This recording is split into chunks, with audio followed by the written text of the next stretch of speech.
ദഫൻതും മൗതാകും, എത്രയോ മരിച്ച ആളുകളെ നമ്മൾ മറമാടി പോന്നിട്ടുണ്ട്. വലം തഅതബിറൂ ബിഹിം, അതിൽ നിന്ന് നിങ്ങൾ പാഠം ഉൾക്കൊണ്ടിട്ടില്ല എന്നാണ് പറഞ്ഞിട്ടുള്ളത്. സുബ്ഹാനല്ലാഹ്. അടുത്ത നമ്മുടെ സഹോദരൻ തൗഫീഖ് മരിച്ചുപോയി. അദ്ദേഹത്തിൻ്റെ ഖബറടക്കുന്നതിൽ ദഫൻ ചെയ്യുന്ന പ്രവർത്തനത്തിലൊക്കെ പലരും ഒരുമിച്ച് കൂടിയിട്ടുണ്ട്. എത്രയോ ആളുകൾ അങ്ങനെ മരിച്ച് അവരെ മറമാടി പോന്നിട്ടുണ്ട് നമ്മൾ.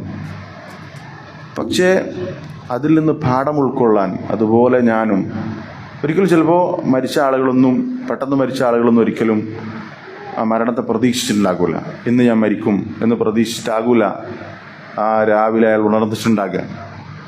നമുക്ക് സുബ്ഹാനല്ലാഹ് നമ്മൾ ചിന്തിക്കേണ്ട ഏറ്റവും നമ്മളൊക്കെ ഇതൊക്കെ എത്രത്തോളം നമ്മൾ പറയുന്ന ഞാനും കേൾക്കുന്ന നിങ്ങളൊക്കെ ഇതൊക്കെ ഗൗരവത്തിൽ ഉൾക്കൊണ്ട് നമ്മുടെ ജീവിതം എത്രത്തോളം ചിട്ടപ്പെടുത്തുന്നു എന്നുള്ളതാണ് വിഷയം. നമ്മൾ പലതും കേട്ടതാണ്. ശരിക്കും ബുദ്ധി അതാണല്ലോ. ഇന്ന് മരിക്കും, ചിലപ്പോൾ ഇന്ന് മഗ്‌രിബിന് ശേഷം മരിക്കാം, മഗ്‌രിബിന് മുമ്പ് മരിക്കാം. ഇങ്ങനെ യാതൊരു ഗ്യാരണ്ടി ഇല്ലാത്ത മനുഷ്യർ ഈ മരണത്തെക്കുറിച്ച് ചിന്തിക്കുന്നില്ല എന്ന് പറഞ്ഞാൽ, അല്ലെങ്കിൽ അതിനുവേണ്ടി തയ്യാറാകുന്നില്ല എന്ന് പറഞ്ഞാൽ ശരിക്കും നമ്മളൊക്കെ അതിൽ പെട്ടത് തന്നെയാണ്. നമ്മളെ പ്രശ്നമാണ്.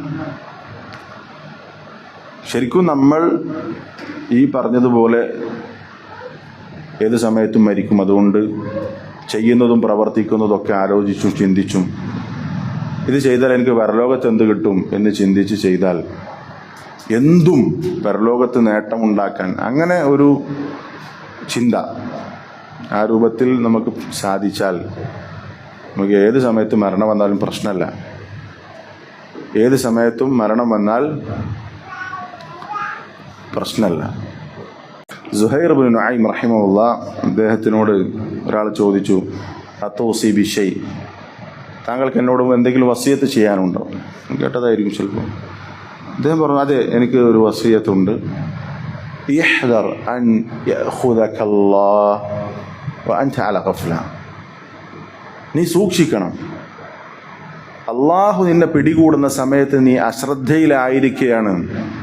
അള്ളാഹുവിനെ കുറിച്ച് ബോധമില്ലാതെ ചിന്തയില്ലാതെ ജീവിക്കുന്ന സമയത്താണ് അള്ളാഹു നിന്റെ മരണം നിശ്ചയിച്ചത് എങ്കിൽ, ആ സമയത്താണ് അള്ളാഹു നിന്നെ പിടികൂടുന്നതെങ്കിൽ അതിന് ശ്രദ്ധിക്കണം എന്ന് പറഞ്ഞാൽ, നമുക്ക് ഈമാനികമായി കുറവുള്ള അല്ലെങ്കിൽ ദീനിയായ ശ്രദ്ധ ഇല്ലാത്ത സമയത്താണ് നമ്മളെ അള്ളാഹു പിടികൂടുന്നെങ്കിൽ അതൊരു ഏറ്റവും വലിയ നഷ്ടമായിരിക്കും. ആ പറഞ്ഞതിൻ്റെ അർത്ഥം എന്താണ്? ഏത് സമയത്തും മരണം വരാം, അതുകൊണ്ട് അതിനുവേണ്ടി തയ്യാറാകാനാണ്.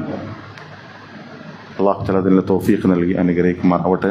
അള്ളാഹു തആല നമ്മെല്ലാവരെയും അൽ ഫിർദൗസുൽ അലയിൽ ഒരുമിച്ച് കൂട്ടുമാറാവട്ടെ.